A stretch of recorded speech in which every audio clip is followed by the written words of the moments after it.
They ventured out to the Old East, in modern day, the New West, based on the exploration data of the ancient Moorish navigators, documents of voyage and relics.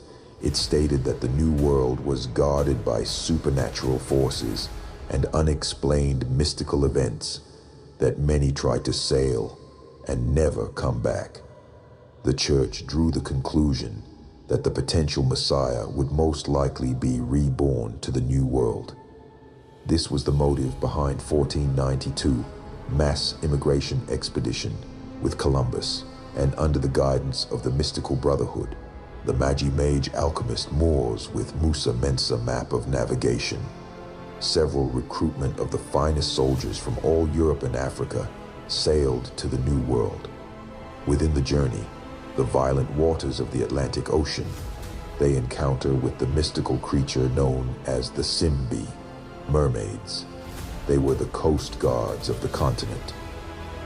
On the horizon, there were many wrecked ships and abandoned vessels from past attacks. Columbus and the Magi Mage faced the imminent threat of a sinking ship. They prepared for the unthinkable, ritual human sacrifice. They brought kidnapped men and women, used as bait to throw them in the ocean as a decoy for the mermaids to attack them. This caused them to pass without interruption. It became a heavy price to pay for the conquest of the New World. Upon his arrival, Columbus and his foes were amazed and ecstatic of the marvelous wonders of this site. The architecture, the civilization, the pyramids, before they got completely covered by vegetation, which now look like mountains. Ayiti, Quisqueya, Bohio, which is the land of the ascended master soul's return. It was an advanced civilization filled with joy, honor, and respect, a true paradise on earth, as opposed to the outsiders coming from a broken world, ravaged with hatred, greed, disease, and exploitations. They took advantage of the kindness of the indigenous people as a weakness.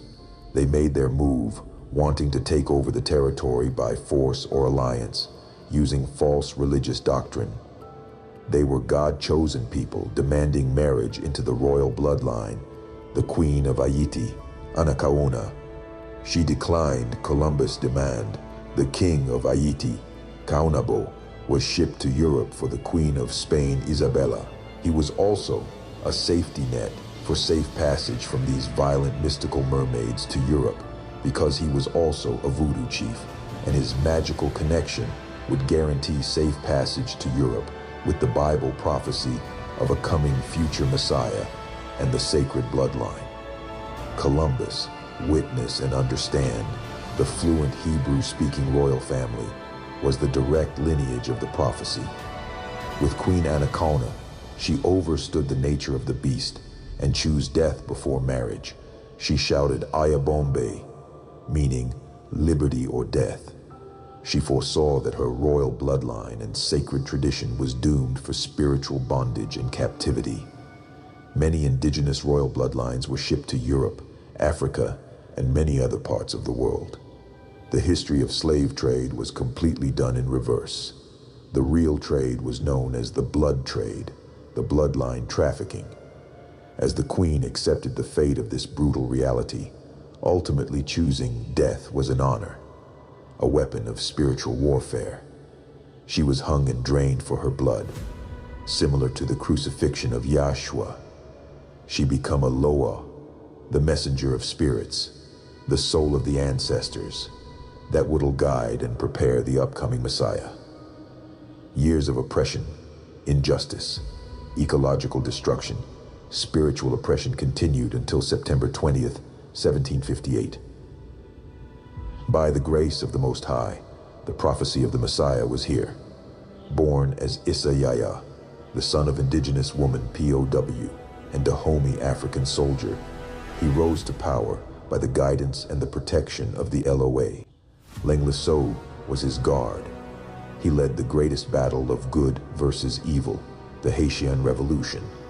This war defeated the world's superpower, ending their evilness and the destruction of humanity.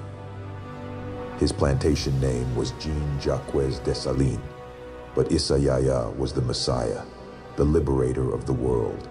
He became the emperor, forged his flag and sigils in red and black for the indigenous army, and the lion for the bloodline of purity, authority, and royalty. He later on dies from betrayal by his brotherhood over a ruthless French general that he set free, Rochambeau.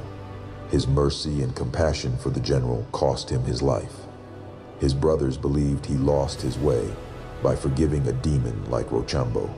Some believe he sold the war efforts and he then became the sacrifice in a ritualistic manner.